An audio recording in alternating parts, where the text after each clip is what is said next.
চাচা চাচা, এবার মনে করছি আমার ওই ছেলেটার বিয়ে দেবো। তা সেরকম তোমার হাতে কোনো মেয়ে আছে নাকি? যদি মেয়ে থাকে তাহলে খোঁজ দাও, দেখে শুনে আসি। যদি সেরকম পছন্দ হয়ে যায় তাহলে আমার ওই ছেলেটার বিয়ে দেবো।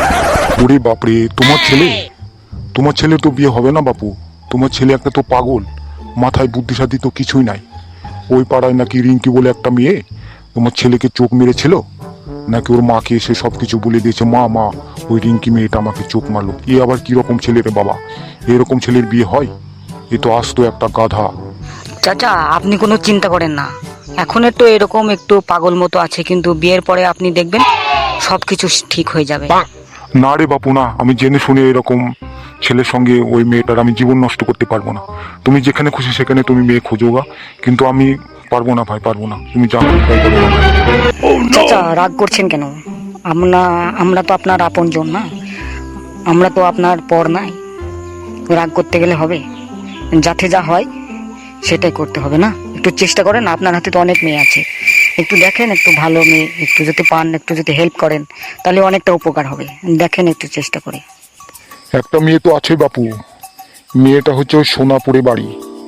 মেয়েটা দেখতে শুনতে ভালো, কিন্তু মেয়েটা খুব কিন্তু মোটা হবে ভাই। ওই মোটা মেয়েটাকে যদি বিয়ে করতে চাই তোমার ছেলে, তাহলে সেখানে দেখে আসতে পারো। সোনারপুর বাড়ি, ওর বাপের নাম হলো খগেন।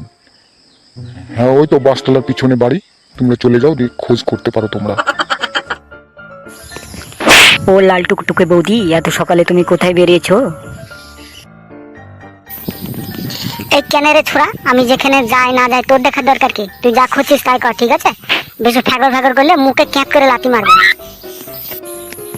আরে লাল টুকটুকে বৌদি, অত রেগে যাচ্ছ কেন? আমি তোমাকে কিছু বলেছি? আমি তোমাকে ভালো কথাই তো বলছি যে কোথায় যাচ্ছ এত সকাল সকাল, আর তুমি তো রেগেই যাচ্ছ।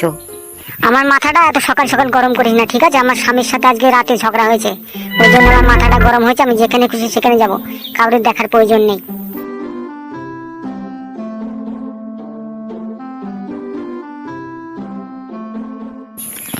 আরে ও বৌদি, চলে যাচ্ছ কেন? কথাই শোনো তুমি, দাদার সাথে ঝগড়া হয়েছে তা কি হচ্ছে? আমরা তো আছি, তোমার কোনো চিন্তা নেই। আমরাই তোমার সবকিছু দেখবো, তোমার কোনো চিন্তা করার কারণ নেই। কারোর সাহায্য আমার প্রয়োজন নেই, ঠিক আছে? আমি একলা একলাই থাকবো, আমি বাপের বাড়ি পালিয়ে যাচ্ছি। আমি ওখানে থাকবো, আর কোনোদিন তোমার দাদার কাছে আসবো না।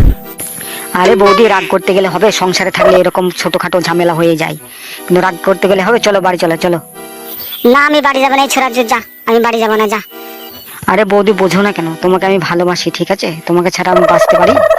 দাদার সাথে ঝগড়া হয়েছে তো কি আছে, তুমি আমার সাথে থাকবে। আমি তোমাকে ভালোবাসি না? আমার জীবনের ছাড়াও তোমাকে আমি বেশি ভালোবাসি। মা মেঘু ছোড়া তো খুব জ্বালাচ্ছে, আমি মরছি আমার জ্বালা, তুই ভালোবাসা ভালোবাসা চুদাচ্ছিস সেখানে, তো মুখে লাত্তি মারবে দেখবি। মা মেঘু ছোড়াকে দূর হ শালা। আরে বৌদি রাগ করছো কেন? তোমাকে তো ভালো কথাই তো বলছি, তোমার তো ভালোবাসার প্রয়োজন আছে না? আমি তো আছি, আমি তোমাকে খুব ভালোবাসবো। চলো, তুমি সুখে থাকবে আমার সঙ্গে। ঘরে তোর মা বোন নেই?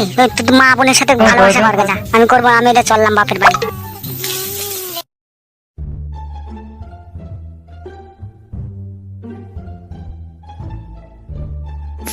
শালা যোগটা হয়েছে আলাদা, মানুষকে ভালো কথা বলতে নেই, ভালো কথা বললে শালা মন্দ।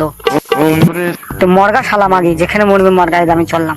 শালা মাগি তো মর উঠছো না, যা, আমার দেখার দরকার নেই।